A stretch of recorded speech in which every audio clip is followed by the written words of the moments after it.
에베소서는 사도 바울이 로마의 옥중에서 에베소 교인들에게 보낸 편지글입니다.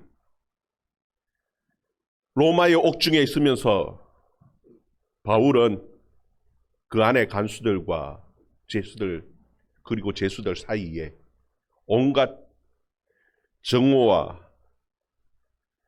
그리고 시기와 온갖 분쟁들을 경험했을 겁니다. 참 힘들고 어려운 날들을 보냈을 것이. 간수들과 죄수들을 볼 때에 소망이 없는 것 같습니다. 그런데 그의 시선을 하나님에게 바라볼 때에 하나님의 놀라운 계획들을, 우리를 향하신 하나님의 놀라운 뜻들을 보게 되어졌고,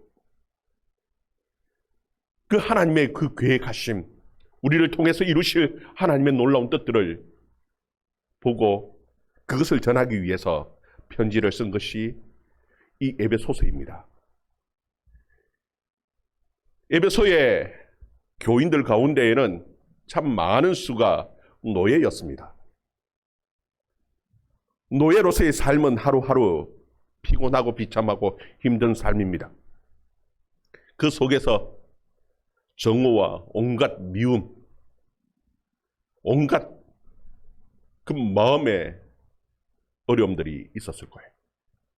그런데 이 에베소서를 읽는 가운데에 하나님의 위로하심이 있고, 이 에베소서를 읽는 가운데 그들의 마음이, 그들의 삶이 바뀌어지는 역사가 있는 겁니다. 여러분, 사람들은 우리 죄의 본성을 가진 우리 인간들은 다른 사람을 대할 때에 두 가지 방식으로 사람들을 대합니다. 그 하나는 무엇이냐 하면은 약한 사람들을 지배하고 억압하고 군림하고 싶은 그런 못된 본성들이 우리의 마음 속에 다 있는 겁니다. 좀 남보다 더 가진 것이 있고 좀 강하면은 남을 누르고 지배하려고 하는 것이. 그리고 또 하나는 무엇이냐 하면은 약한 사람들은 자신을 보호하기 위한 본능이겠지요. 낯선 사람에 대해서도, 잘 모르는 사람들에게 대해서도 이미 마음에 담을 쌓고 그리고 적대감을 가지고 대합니다. 비슷한 부류의 사람들은 함께 모이고 함께 뭉치고 그리고 비난하고 온갖 욕들을 하는 것이, 이것이 우리 인간의 본성입니다. 그래서 우리가 서로 화목하고 하나 되고 다툼과 전쟁이 없이 그렇게 인류가 살아간다는 것이 참 어렵습니다. 거의 불가능입니다. 그런데 오늘 말씀을 보면은 예수님께서 우리에게 오셔서 이 미움과 이 온갖 적대적인 이 마음들을 다 화목하게 하시고 둘이 하나가 되게 하셨다라고 말씀하고 계시는 것이에요. 우리 14절, 15절 말씀 우리 같이 한번 읽어봅시다. 14절, 15절 말씀 같이 읽습니다. 시작. 그는 우리의 화평이신지라 둘로 하나를 만드사 원수된 것 곧 중간에 막힌 담을 자기 육체로 하시고 법조물이 된 계명의 율법을 폐하셨으니 이는 이 둘로 자기 안에서 한 세 사람을 지어 화평하게 하시고. 아멘. 여기 보면 성경에 참 놀라운 말씀을 기록합니다. 그는 우리의 화평이시다. 여러분, 그는 우리의 화평이시다라는 이 말씀은 모든 분쟁을, 모든 미움 정오를 완전히 다 해결하셨다, 그런 말씀입니다. 그리고 이 둘을 자기 안에서 하나가 돼 한 세 사람이 되게 하셨다라는 겁니다. 그냥 세 사람이 아닙니다. 둘이 하나가 되어서 한 세 사람이 되는 겁니다. 여러분 둘이 하나가 되어서 한 세 사람이 된다는 것이 이게 도대체 이게 무슨 의미입니까? 둘이 하나가 어떻게 됩니까? 한 사람이 어떻게 됩니까? 새롭게 한 사람을 만들었다라는 겁니다. 여러분 이건 다른 것이 아니라 교회입니다. 교회는 예수 그리스도로, 머리 되시는 예수 그리스도로 우리는 다 한 사람 한 사람이 각각 지체로서 한 몸을 이루는 것이, 이것이 곧 교회입니다. 그런데 여러분 그 당시에 가장 하나가 되기 힘든 사람들이 누구냐 하면은요, 이 유대인들과 이방인들입니다. 우리 주위에는 유대인들이 잘 보기 힘드니까 잘 모르죠. 이 유대인들과 이방인들이 하나가 되어서 한 교회, 한 몸을 이룬다는 것은요, 너무나 힘들고 거의 불가능한 일입니다. 그 가장 중요한 이유가 무엇이냐면 율법 때문입니다. 왜 하나님께서는 이 율법을 주셨는데 이 율법이 이방인들과 유대인들을 하나가 되게 하는데 그렇게 큰 걸림돌, 힘든 걸림돌이 되어졌느냐? 여러분 그 이유가 있습니다. 여러분 지혜라는 것은 굉장히 전면성이 강합니다. 우리 생각에는 좋은 친구 만나면은 우리 아이가 좋게 바뀌어질 것 같이 기대하고 그렇게 같이 붙여주려고 하지요. 그런데요, 참 우리 인간들이 이상해요. 못된 것만 배웁니다. 그 착한 애도 또 못되게 되어지는 것이, 이게 참 우리 인간이에요. 죄라는 것은요, 전면성이 너무너무 강합니다. 그래서 하나님께서 하신 특별한 조치가 있는데 그게 무엇이냐면은 격리입니다. 여러분 우리는 지난 해 동안 전면성이 강한 바이러스 때문에 치료약도 예방할 수 있는 백신도 없는 상황 속에서 우리가 인류가 할 수 있는 유일한 길은 격리밖에 없었음을 우리는 경험했습니다. 이 전염성이 강한 이 바이러스가 퍼지는데, 이 병이 퍼지는데 인간들이 곤삭할 수 있는 것이라고는 마스크 끼고 서로 모이지 말라고, 교회도 모이면 안 되는 것처럼 다 흩어져 버렸습니다. 그것도 가까이 할 수 없도록 거리 제한을 두고요, 몇 명 이상 모이면은 공권력을 가지고 막는 그런 시대를 우리는 경험했죠. 여러분 그 죄의 문제를 해결하기 이전에 할 수 있었던 최선의 방법이 무엇이냐 하면은 죄로부터 전염되지 않도록 그 유대인들을 하나님께서 격리하는 것, 그것이 최고의 방법이었기 때문에 법으로서, 율법으로서 하나님께서는 그 죄로부터 보호하기 위해서 격리시켜 놓으셨어요.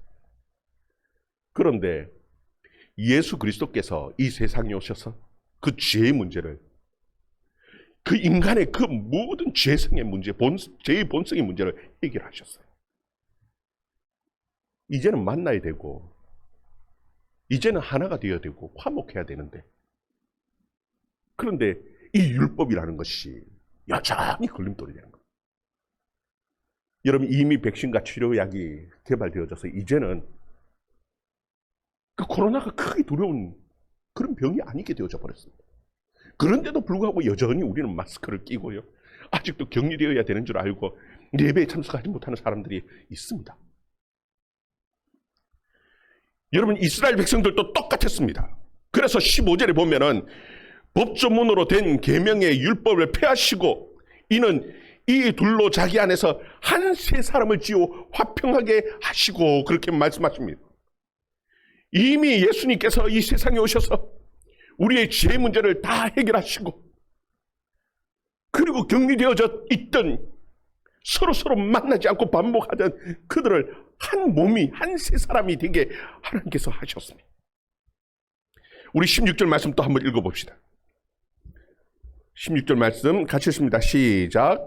또 십자가로 이 둘을 한 몸으로 하나님과 화목하게 하려 하심이라. 원수된 것을 십자가로 소멸하시고. 아멘.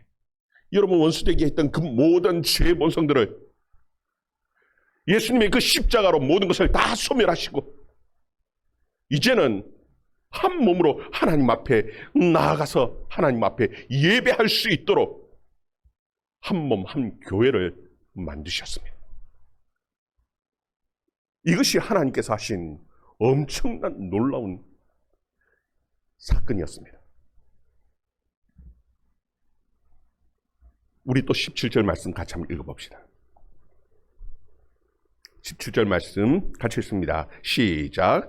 또 오셔서 먼 데에 있는 너희에게 평안을 전하시고 가까운 데 있는 자들에게 평안을 전하셨으니. 아멘. 여러분 복음에 가까이 있는 자들은 누구입니까?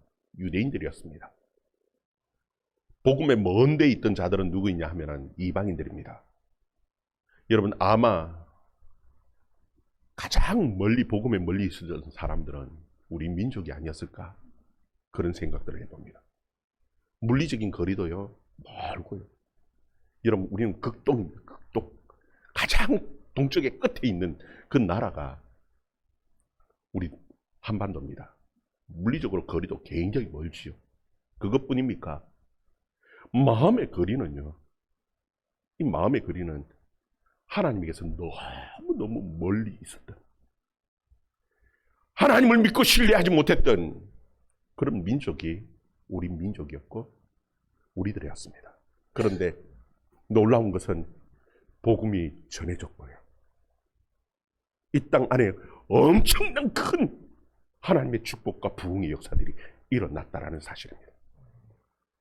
여러분들은 어떻게 예수 그리스도를 믿게 되었는지는 잘 모르겠습니다.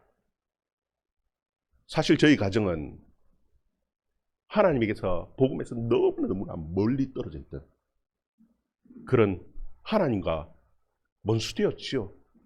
도저히 하나님을 받아들일 수 없던 그런 가정이었습니다. 그런데 하나님께서 놀라운 일을 하셨습니다. 전에도 한번 저희 가정이 예수를 믿게 된 일을 말씀드린 적이 있어요. 사실 저희 가정이 예수 믿게 되어진 것은 제 동생 때문입니다. 여동생 때문에. 제가 4살 때, 제 여동생이 1살 때, 이 여동생이 병에 걸렸는데요. 병원을 찾아다니고 온갖 병을 다 찾아다녀도 병명을 못 찾아요. 병명을 알아야 치료를 하는데 무슨 병인 줄을 모르는 겁니다. 그러니까 의사가 할 수 있는 것이 아무것도 없어요. 의사가 고작 해주는 말이, 저희 아버지, 저희 어머니한테 해주는 말이 병원에 할 수 있는 것이 없으니까 무당을 찾아가서 구슬해보라고 말합니다. 기가 막히죠. 그런데 저희 아버지, 어머니는 또 그 말을 곧이 듣고 대구에서 좀 유명하다는 무당들은 다 찾아다니면서 온갖 굿들을 다 했어요. 그나마 조금 있는 돈들 다 무당 다 갖다 주고 바쳤어요. 구슬하고 구슬해도 아이는 낫지 않습니다. 단칸방에 새들어 사는데 할 수 있는 것이 아무것도 없어져 버렸어요. 어머니하고 아버지가 마음에 결단하고 결심한 게 무엇이냐면 아이를 버리자는 결심을 했습니다. 버리는데 어디 갖다 버리느냐 하면은 수녀원 앞에다, 문 앞에다 갖다 버리자고. 아버지하고 어머니하고 의논해서. 그래서 앞산 밑에 가르멜 수녀원이라고 그 수녀원 문 앞에다가 새벽에 아이를 놔놓고는 혹시나 다른 사람이 들고 가면 안 되니까 골목에서 숨어서 지켜보는 겁니다. 지켜보는데 도저히 그냥 두고 오지를 못하는 겁니다. 그냥 수녀원에서 아이를 낳게 하면은 수녀가 되는 거고 죽으면 장례 치러주겠지 하고는 문 앞에 두고 쳐다보고 있는데 도저히 그냥 두지를 못해가 다시 데려왔어요. 낮에는 아버지가 일 나가야 되니까 밤에 주무셔야 되고 단칸방에, 어머니는 밤새 아이를 안고 밤에 바깥에서 날밤을 새는 겁니다. 그런데 지나가면서 한마디 툭 던진 집주인 아줌마가 교회 가면 살 건데 이 말이 크게 깊이 와닿지도 않았어요. 그런데 밤새 가면서 그냥 아이 업고 있다가 새벽에 새벽 종이 치는데 새벽 종소리를 듣고 그 말이 생각난 겁니다. 교회 가면 살 건데 갈 데가 없으니까 그 추운데 아이를 업고는 그 종소리 때문에 교회를 갔어요. 교회를 갔더니 주인집 아줌마가 앞에 앉았는데 그냥 주인집 아줌마 뒤편에 가서 아이를 업고는 있는데 신기한 것이 그렇게 울던 아이가 교회 가면 울음을 거치는 겁니다. 그 주인집 아줌마 뒤편에 앉아가 엄마가 앉아서 그냥 있는 겁니다. 그런데 밤새 울던 아이가 거기 가면 울지 않고 있는데 뭘 해야 될지 엄마는 모르죠. 그냥 앉아 있어요. 근데 주인집 아줌마가 기도하는 소리가 다 들리는 겁니다. 상철이네 하나님 구원시켜주세요. 상철이네 구원시켜주세요. 그런데 그때부터 교회 다니는 것이 예수 믿고 언제 나은지 모릅니다. 어떻게 나은지도 몰라요. 그냥 동생은 멀쩡히 나아졌고요. 예수 믿게 되어졌고요. 아들 둘이는 목사가 되었고요. 남들은 다 참 저렇게 힘든 가정이 하나님의 복을 받았다. 복을 받았다. 다들 그렇게 말하는 그 가정이 되어졌어요. 여러분 이게 하나님의 섭리입니다. 하나님의 경륜이고요. 복음에서 멀리 떨어져 있던 하나님의 사랑에서 멀리 떨어져 있던 깨끗할 수 있는 것이라고는 무당 찾아가서 굿해야 되는 줄만 알았던 그를 구원시키는데 특별한 말 아닙니다. 그냥 교회 가면 살 건데 그 말 한마디가 가정을 바꿔놨어요. 근데 그 말 한마디가 아니죠. 실제로 바꿔놓은 것은 그 주인집 아줌마의 기도입니다. 저희는 그 주인집 아줌마를 미국 할머니라고 저희들은 불러요. 미국으로 이민 가셨어요. 그래서 미국 할머니 늘 그렇게 연락하고 사셨는데 돌아가신 지는 오래되셨어요. 여러분 하나님께서는 그렇게 저희 가정을 부르셨어요. 여러분 우리가 왜 이름을 적어놓고 기도하느냐? 말 100마디 말보다도 그 기도에 하나님의 성령의 역사심이 있기 때문에 그런 거예요. 그래서 17절에 보면은 또 오셔서 먼데 너희에게 평안을 전하시고 여러분 사람의 입술로 전하는 것 같지만 하나님의 성령이 오셔서 하나님과 원수되었던 하나님과 멀리 떨어져 있던 우리를 부르시고 우리를 구원하셨는 줄 여러분 믿으시기를 바랍니다. 그래서 하나님께서 하신 그 놀라운 예수 그리스도께서 하신 그 놀라운 일이 무엇이냐면은 17절부터 또 한번 봅니다. 17절부터 19절 말씀, 17절 19절 말씀 같이 읽습니다. 시작. 이는 그로 말미암아 우리 둘이 한 성령 안에서 아버지께 나아감을 얻게 하려 하심이라. 그러므로 이제부터 너희는 외인도 아니요 나그네도 아니요 오직 성도들과 동일한 시민이요 하나님의 권속이라. 아멘. 여러분 우리가 이제는 한 성령 안에서 한 교회의 한 지체로서 하나님 앞에 나아가는 하나님의 백성이 되어졌습니다. 여러분 여기 보면은 아버지께 함께 한 성령 안에서 나아간다고 그렇게 표현해 놓았죠. 우리는 지금 이곳에서 예배드리는 것 같지만 이곳은 하나님의 지성소입니다. 하늘 그 지성소 앞에서 하나님 앞에 예배드리는 것이. 그리고 그전에는 우리는 외부인이었습니다. 그리고 나그네였습니다. 그냥 모르겠습니다. 어쩌다 한 번씩 왔다 갔다 하는 그런 나그네처럼 한 번 예배드리고 갖는 그런 나그네처럼 살았는지 모르겠습니다. 그러나 성경이 우리에게 말씀하시는 것은 오직 성도고 이제는 동일한 하늘의 시민권을 가진 하나님의 백성일 뿐만이 아니라 하나님의 권속이다. 그렇게 말씀하고 있어요. 여러분 이 권속이라는 말은 가족이라는 말입니다. 이제는 우리는 하나님의 한 가족이 되었습니다. 그래서 여러분 교회는 절대 혼자서는 교회가 될 수 없습니다. 우리 생각에는 아이고 내 혼자 하나님 잘 믿으면 그러면 구원받고 그리고 천국 가면 되지. 여러분 그렇게 성경 우리에게 말씀하지 않습니다. 예수님께서도 두세 사람인 내 이름으로 모인 곳에 여러분 교회의 가장 최소 단위가 되려면요 최소한 두세 사람은 모여야 하는 겁니다. 최소한 두세 사람은 모여야지 그래야 그곳이 교회가 되어지는 겁니다.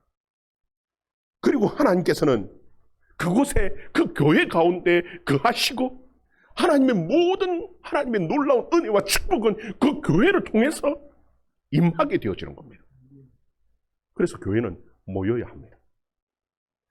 이전에는 죄 때문에 하나님께서 이스라엘 백성들을 다 격리시키시고 코로나 때문에 흩어졌는지 모르겠지만 이제는 무조건 모여야 합니다. 함께 모여서 하나님 앞에 함께 예배 드릴 때에 그때에 우리 가운데 하나님의 놀라운 은혜와 축복이 임하시는 줄 여러분 믿으시기를 바랍니다. 여러분 이것을 사도 바울은 건축의 예로 들어서 우리에게 설명하고 있습니다. 우리 20절부터 22절까지 같이 읽습니다. 시작. 너희는 사도들과 선지자들의 터 위에 세우심을 입은 자라. 그리스도 예수께서 친히 모퉁이 돌이 되셨느니라. 그의 안에서 건물마다 서로 연결하여 주 안에서 성전이 되어가고 너희도 성령 안에서 하나님이 거하실 초소가 되기 위하여 그리스도 예수 안에서 함께 지어져 가느니라. 아멘. 여기 보면은 사도들과 선지자들의 터 위에 세움을 입었다. 여러분 건축하려면은 그 터가 가장 중요합니다. 그런데 하나님의 성전을 세워가는 그 터는 다른 것이 아닙니다. 그 기초는 다른 것이 아니에요. 여러분 가톨릭은 베드로 위에다 짓는다 하는데 천만에요. 성경이 우리에게 가르치는 것은요 사도들과 선지자 그 터 위에 지었다. 여러분 이 베드로 사도입니다. 사도라는 것은 다른 게 아니고 사도들이 쓴 신약 성경을 말씀하는 겁니다. 선지자라는 것은 선지자들이 썼는 그 구약 성경을 말하는 겁니다. 구약 성경은 선지자들이 그리고 신약 성경은 사도들이 그립니다. 이 선지자와 사도들 그 터라는 것은 이 66권 성경 하나님의 말씀의 그 터 위에 교회가 세워지는데 그런데 이 교회의 그 중심의 모퉁이 돌은 누구냐면 예수 그리스도입니다. 예수 그리스도가 없으면요 교회 아닙니다. 아무리 많이 모여도 예수 그리스도를 중심으로 모여야 하는 겁니다. 모이면 함께 예수 그리스도와 함께 예배드리는 믿음의 공동체는요 교회입니다. 한 사람 한 사람이 함께 연결되어져 가는 겁니다. 여러분 우리 옆에 있는 사람들이요 다 한 지체입니다. 사랑할 수 있기를 바랍니다. 하나님을 사랑하고 내 몸같이 내 성도들을 함께 사랑할 때 이 교회입니다. 함께 연결되어져 가요. 우리 아직도 여전히 모난 성품들이 있지요. 그래서 때로는 서로 힘들게 할 때도 있습니다. 그럼에도 불구하고 예수 그리스도께서 그 예수 그리스도의 십자가가 원수되었던 모든 것들을 다 없애셨습니다. 그 가로막혔던 모든 담을 허셨습니다. 그래서 함께 모여서 하나님 앞에 함께 예배드리는 그런 공동체가 되기를 바랍니다. 그때에 22절에 보면 너희도 성령 안에서 하나님이 거하실 처소가 되기 위하여 그리스도 예수 안에서 함께 지어져 간다. 우리가 함께 모여서 하나님 앞에 함께 예배드릴 때에 이곳에 누가 거하시냐 하면은 하나님이 우리 안에 거하십니다. 그 때문에 교회는 성전입니다. 건물이 성전이라기보다도 한 사람 한 사람 모인 우리의 믿음의 공동체가 곧 하나님이 거하시는 성전인 것을 여러분 믿으시기를 바랍니다. 하나님께서는 이 성전 교회를 통해서 우리의 모든 죄뿐만이 아니라 하나님의 그 하늘의 모든 축복이 다 어디를 통해서 우리에게 주어지냐 하면은 바로 이 교회를 통해서 주어지는 거예요. 내 혼자서 믿음 생활 잘하면 되지. 그러면 복 받지. 절대 내 혼자가 아닙니다. 성경은 우리에게 절대 혼자서 믿음 생활 잘하면 복 받는다고 가르쳐주는 곳이 없습니다. 함께 모여서 함께 하나님 앞에 예배하면서 하나님의 복을 누리고 살아가는 저와 여러분의 삶이 되어줄 수 있기를 주의 이름으로 축원합니다.